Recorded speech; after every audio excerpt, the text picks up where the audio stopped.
Hello grade 10, I hope you're all doing fine and most of all staying safe. Well, today's lesson is the gerund for our grammar. So what is a gerund? A gerund is a verb that ends in ing and that is used as a noun. Okay? A gerund is a verb that ends in ing and that is used as a noun. Alright, a gerund can be used as a subject, a predicate nominative, a direct object, an indirect object, or an object of a preposition. So there are 5 cases that gerund can be used as.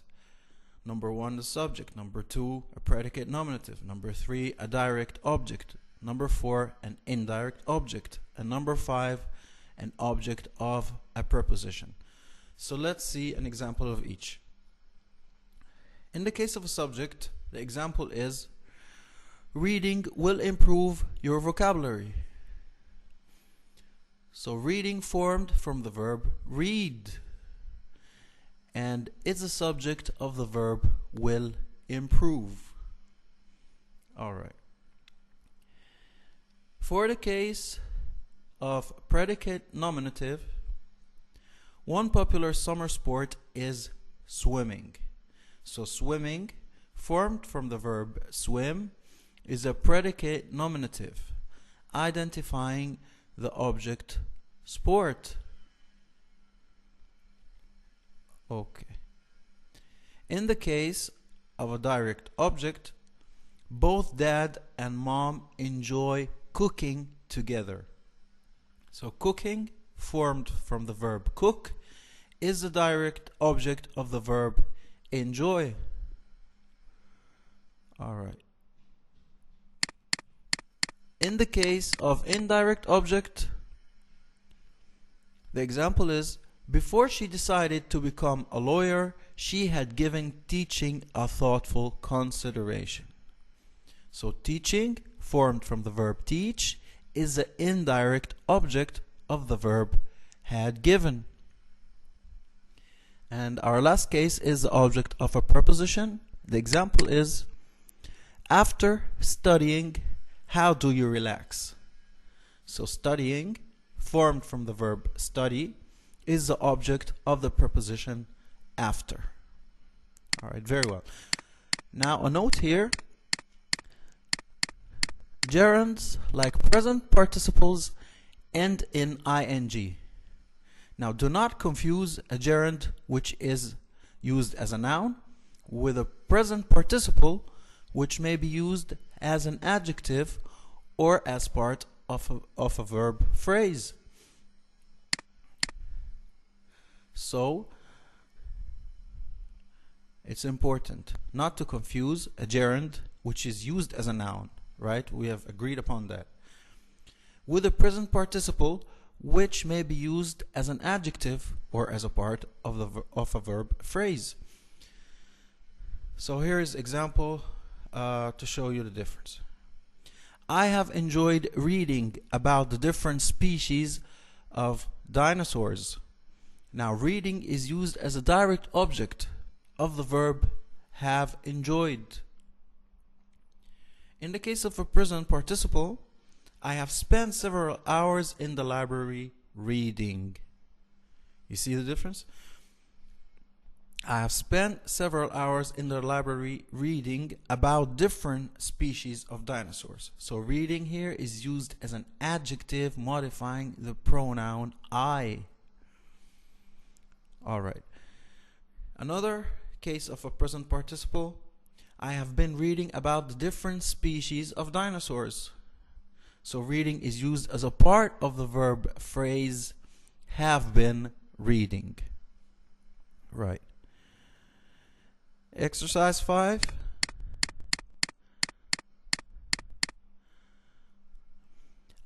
Identify the verbal in each of the following sentences and tell whether it is a gerund or a participle. If the verbal is a gerund, tell how it is used as a subject or as a predicate nominative a direct object, an indirect object, or an object of a preposition. The 5 cases that we have seen earlier. If the verbal is a participle, tell which word it modifies. Okay. So example 1, sleeping on the job is foolish. Now here sleeping is a gerund and used as a subject.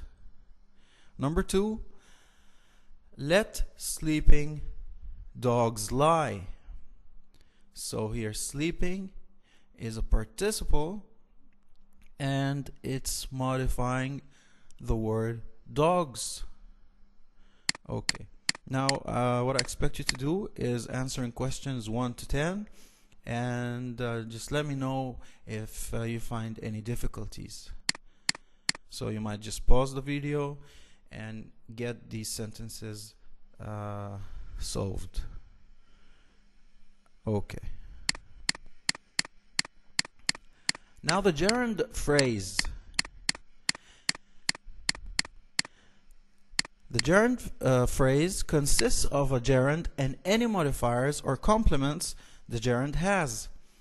The entire phrase is used as a noun.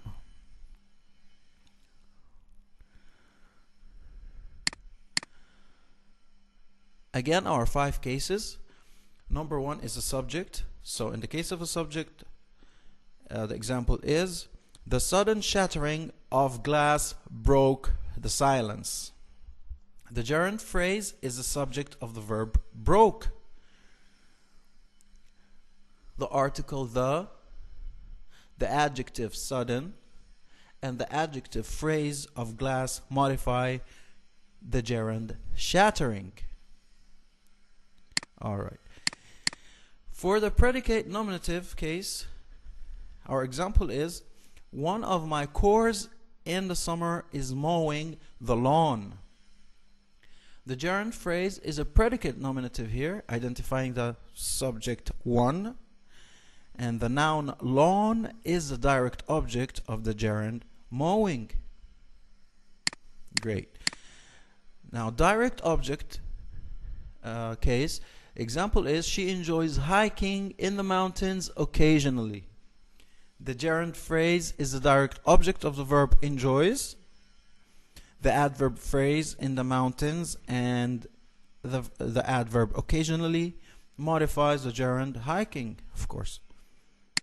Okay. For the indirect object case, Miss Yashima, a part-time reporter for the local newspaper, is giving working full-time careful thought. So the gerund phrase is the indirect object of the verb is giving. The adverb full-time modifies the gerund working. Very well.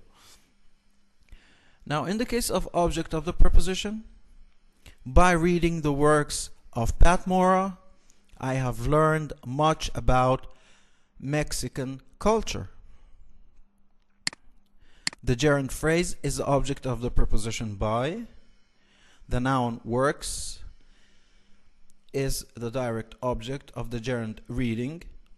The adjective phrase of Pat Mora modifies works. Okay. Note, a noun or pronoun directly before a gerund should be in the possessive case. How is that? Example, Ellie's dancing won him first prize in the contest. His dancing has greatly improved since last year. See? Okay. Now exercise 6, using gerunds and gerund phrases. Use gerunds or gerund phrases to fill in the blanks in the following sentences. So number 1, the sign on the wall said no. So what did it say? No what? The sign on the wall said no smoking. Now expect you to do the rest of these examples. Again, pause the video and get them written down. If you find any difficulties, we'll be communicating soon. So that's about it for our lesson. I hope you all take care. Thank you very much.